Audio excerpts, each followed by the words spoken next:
So hello YouTube and welcome to another video. I am going to be doing the Conqueror challenge again for the second time round of the Lord of the Rings challenges, this time with places of Middle Earth. It's going to be a lot shorter than the previous journey, but I'll go into all the details about the previous one and this current one in the questions that you guys have asked. So I guess we should just get right into it.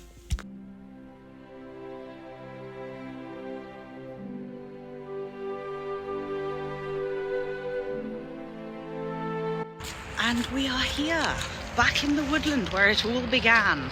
So one of the questions that people tend to ask me is how long this takes, like in miles, and I actually wrote it down so I didn't forget.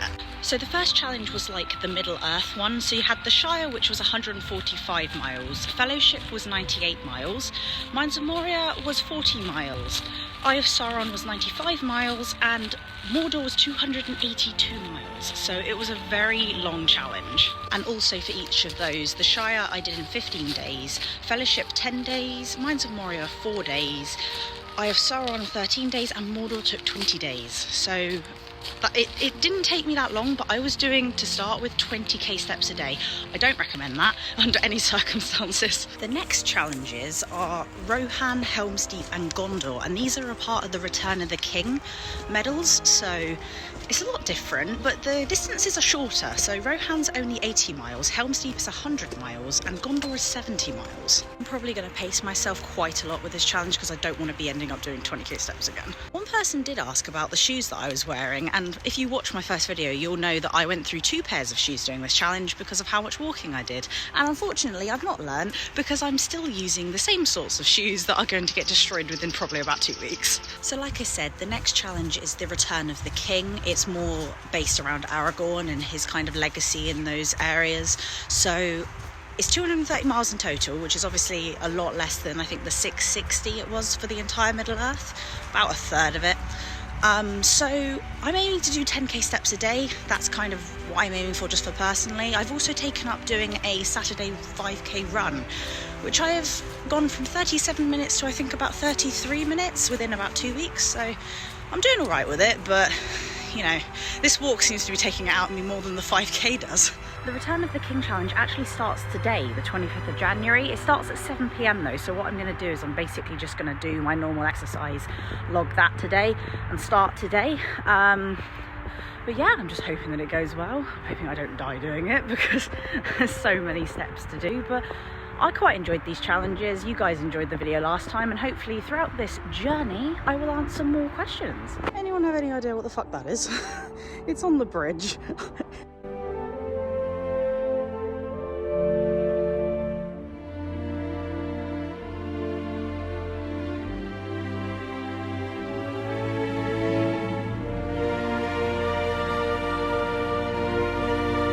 So we have the first medal here today, so let's see what it looks like.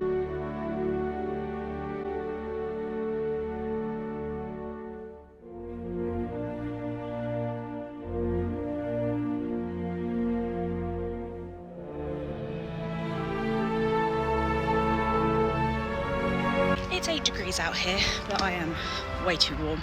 So I thought I'd answer another question, which was, how do you monitor the exercises? How do you actually track the steps? So for me, to start with, I was using the Health app to track all of my steps, which as you can tell can be quite irritating because you'd have to have your phone on you at all times. I had to basically invest in what a runner would use, like a little strap thing for the arm that I used around my leg that I just used to walk around everywhere, but it was highly infuriating. Now I have a Fitbit. I actually can track all of my steps on there, and you can either set it up, I think, to directly go onto the app, or you can manually add it, which is what I do. Personally, I've never done it where you put like a cycling, for example, if you do a cycle, how long you've done it for. I've always done it by steps. So therefore, if you were to do the tracking, I would say steps is probably the best way, and you literally just have to find something that works, like a Fitbit or an Apple Watch or your phone, just to track how many steps that you're doing on any activity you decide to do it on. Oh wait, can I go this way? Let's try going to detour. I don't think I can go that way. Fuck. Oh no. It's so muddy, man. Whose fucking idea was this?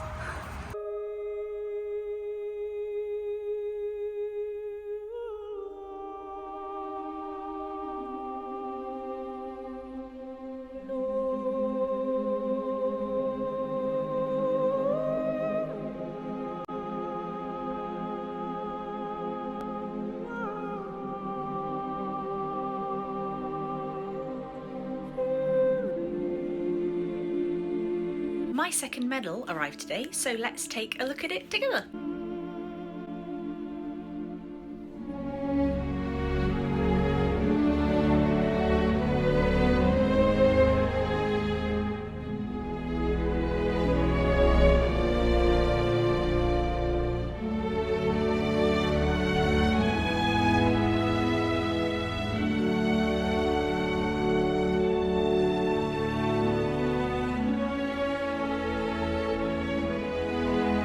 So I thought you could join me for my breakfast to go over some more questions that I was asked. And one of the questions I was asked was, how long do you get to do these challenges? Actually, you get to choose how long you want to do each challenge for. So I usually set a minimum of around 8 weeks. Some may take longer, some may be shorter. But if you set how long you think you will do it, depending on how many steps you do per day, that's a pretty good average for how long it will take. You can also extend it, and if you get it done beforehand, it tells you how long you've done at the end when you complete the challenge. So pretty much just take as long as you want. It doesn't matter if you finish it in 10 days or 10 years, you'll still get it done and you'll still get the medal at the end. I've just got out of the shower, however, my last medal has arrived, so let's take a look at it.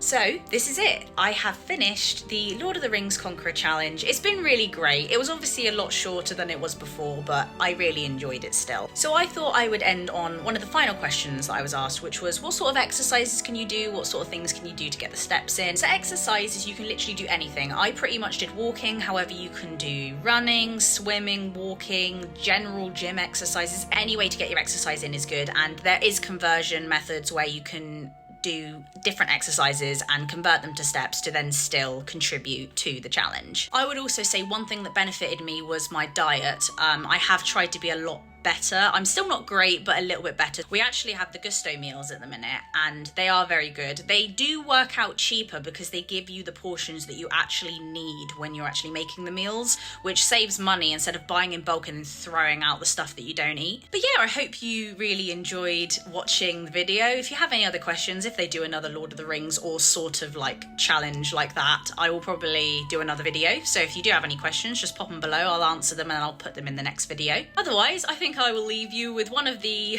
Chloe Ting exercises that I was doing, which I thought would be quite funny to end on, because you can just see how much I look so miserable doing these exercises. But thank you very much for watching, and if you enjoyed it, if you can give it a thumbs up, that would be great, and leave in the comments anything else you'd like me to make, and I shall see you later, YouTube. Bye! Your shoulders, then jump both legs outwards and back in. Make sure you are keeping your core tight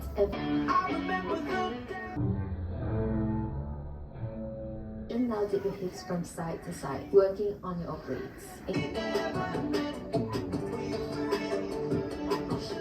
Nice work, guys.